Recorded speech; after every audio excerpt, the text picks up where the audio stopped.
From the icons we wish we'd appreciated more when they were here, to the UFC middleweight champion who died on a solo trip deep into the desert. Heat stroke apparently affects your ability to literally, you can't think straight. So he couldn't figure out where the water was. Here's a look at every UFC death that shook the sport's fan base to its very core. We'll look at the UFC pioneer who sadly succumbed to a battle with substance abuse, the owner of one of the fastest knockouts in UFC history, the street fighting legend who took a truly unique road to stardom, the former champ whose death is still debated to this day, the American powerhouse who nearly beat Fedor, one of the rangiest 155-pound fighters to ever lace up gloves, the middleweight who passed away in the middle of a career resurgence, and one of the most underrated lower weight class fighters of the 2000s. But first, Anthony Johnson was a fighter who truly earned the right to have a nickname like Rumble. Though he never claimed UFC gold, his power was the stuff of legend, a true kill switch in his fist that was capable of KOing any man on the planet. He was lethal at range, with punches or kicks, and if you let him posture up on top of you, he was truly deadly with his ground and pound. When he retired following his second title fight loss to Daniel Cormier, This was my last fight. Many fans believed that he was bowing out of the game prematurely. Sure, he did briefly return for Bellator, but it was hard to shake the feeling that we never got to see his very best. Unfortunately, in 2022, a long-standing battle with a rare form of cancer ended with Johnson passing away at the age of 38 due to organ failure. To say it was a shock to the MMA community would be putting it lightly, and to this day, he is considered one of the 3 or 4 biggest hitters in the history of the sport. Stephan Bonner's place in MMA history was sealed for all eternity when he threw down with Forrest Griffin in the very first Ultimate Fighter finale. He also shared the octagon with a young John Jones and Anderson Silva at the very end of his time as champion.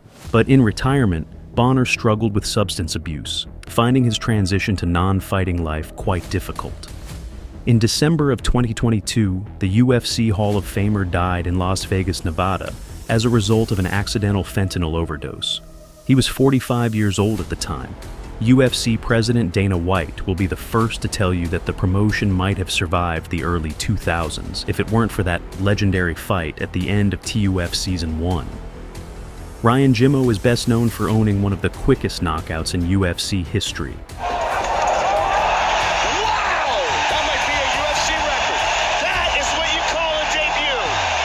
A 7-second destruction of Anthony Parash.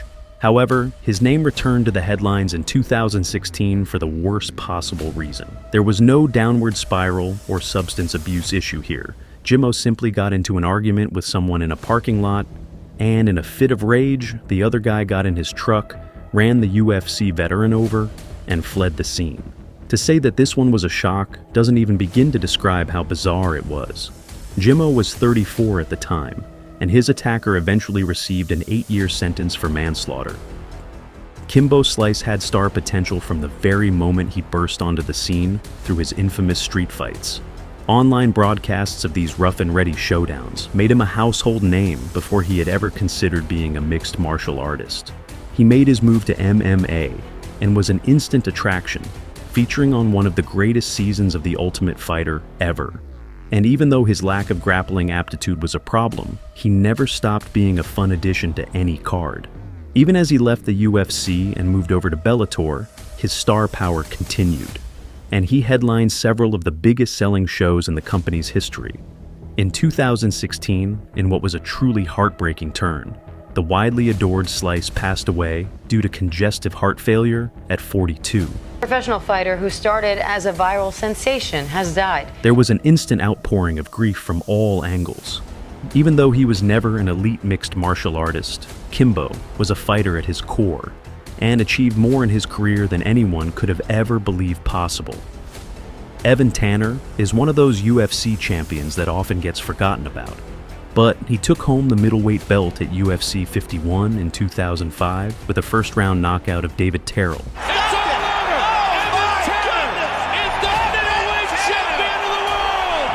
He was always known as being a rather unique character in the sport, and he even became one of the first fighters to actively use social media to connect with fans. In 2008, just a few months after his most recent UFC appearance, Tanner announced his intention to take a risky solo trip to the Imperial County, California desert. He declared it to be his toughest opponent to date, and it even got some media traction. Unfortunately, this journey would be a tragic one. Tanner succumbed to the elements, dying of heat exposure out in the harsh conditions of the desert. And he did one in Death Valley. And heat stroke apparently affects your ability to literally, you can't think straight. So he couldn't figure out where the water was.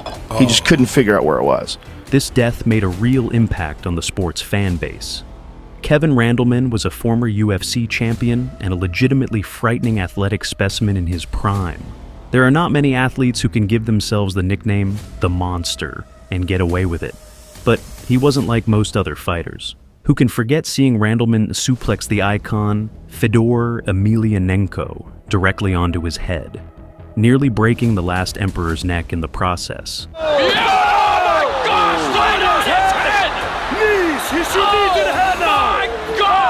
Randleman had health issues during his career, especially with staph infection that eventually led to his decline and retirement. But when he passed away at the age of 44 from complications with pneumonia, it was a real gut punch to fans of his era of MMA. Randleman went on to become the first fighter to get posthumously inducted into the UFC Hall of Fame. Outside of his position within the UFC middleweight top 15, Elias Theodorou was best known for his having perfect hair and becoming the first ring boy in MMA history. He was also quite technically proficient in the cage. Sure, he was no means a finisher, but when he left the UFC, he was ranked number 13 in the world. Unfortunately, just as he was making his climb back into the top flight, his 3-fight win streak was interrupted by a pretty sudden decline due to colon cancer. Theodorou had known about his condition for a while, and when the disease metastasized to his liver, he eventually succumbed, dying at the young age of 34. Kid Yamamoto was one of the very best fighters of the 2000s, a Japanese icon who was as elite as it got right up to 2007 when he retired from MMA in favor of pursuing a spot in his nation's Olympic wrestling team. His run after his return to MMA was far less impressive, and his time in the UFC came way past his prime. But his 4-second KO of Kazuyuki Miyata remains one of the fastest knockouts in mixed martial arts history.